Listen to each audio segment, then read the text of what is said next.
Ce lundi 14 avril 2025, l'hôpital Bon Samaritain de Porto Novo a accueilli une visite pleine de compassion et de foi.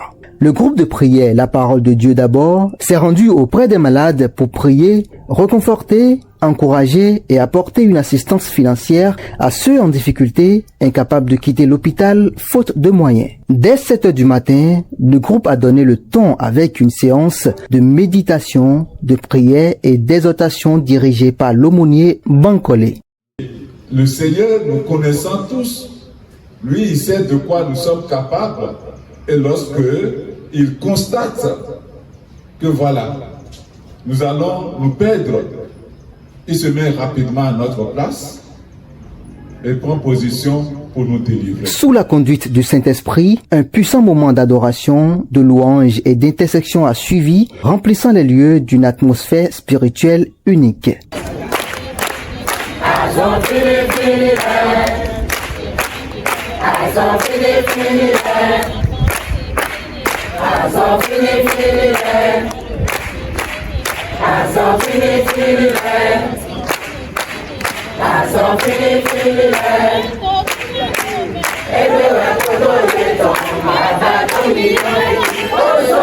le roi leur répondra: je vous le dis en vérité, toutes les fois que vous avez fait ces choses à l'un de ces plus petits de mes frères, c'est à moi que vous les avez faites.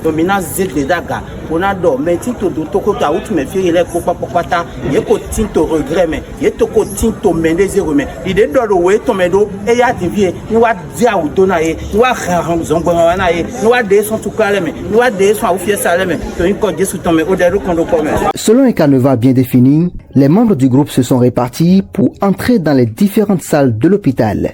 De la maternité jusqu'au dernier bâtiment hospitalier, ces soldats du Christ ont rencontré des malades, partagé la parole de Dieu, prié, encouragé et surtout semé l'amour dans les cœurs. Plusieurs patients touchés par cette attention ont exprimé leur joie et leur reconnaissance.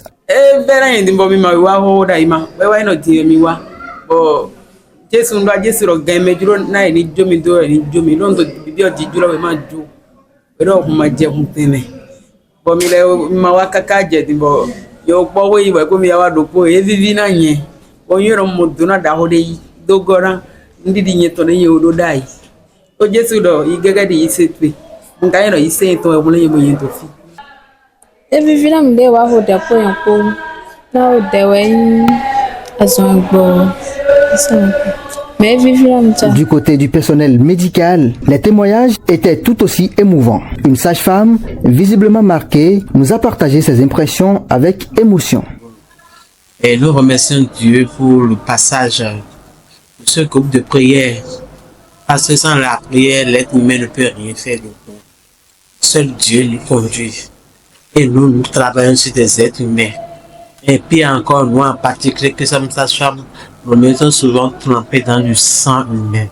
Donc il faut que le sang divin soit présent dans ces salles d'accouchement, dans ces salles d'hospitalisation, pour que la purification de ces salles de nos mains soit faite régulièrement. Et cette opportunité nous a permis à nos patients qui sont venus ce matin d'être en contact des hommes de Dieu. Peut-être que d'autres sont venus avec des soucis. Par ce passage, elles vont mettre leurs soucis dans les tiroirs et se rendre compte que c'est Dieu qui est au-dessus de Dieu, que c'est Dieu qui a le dernier. Merci beaucoup. Pendant plus de 5 heures, l'opération Jésus dans les hôpitaux a fait résonner le nom du Christ dans les couloirs, rappelant que l'amour de Dieu peut aussi s'exprimer par des gestes simples et puissants. Le directeur général de l'hôpital, profondément touché, nous livre également ses impressions sur cette initiative bénie. Je ne peux que vous souhaiter beaucoup de courage dans votre mission et que la parole de Dieu soit effectivement la préoccupation de tout le monde, que la parole de Dieu soit effectivement d'abord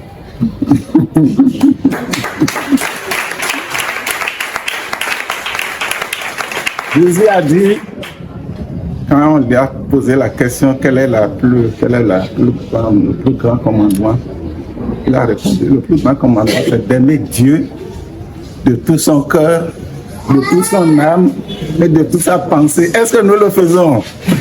C'est la question, la grande question, ça. Je vous souhaite beaucoup de courage.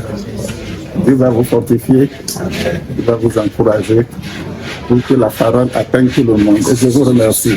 Cette première édition du programme Jésus dans les hôpitaux laissera à jamais une trace dans les cœurs. Un symbole vivant de l'amour du Christ envers les malades, souvent oubliés, mais qui ont plus que jamais besoin d'attention, de prière et de soutien.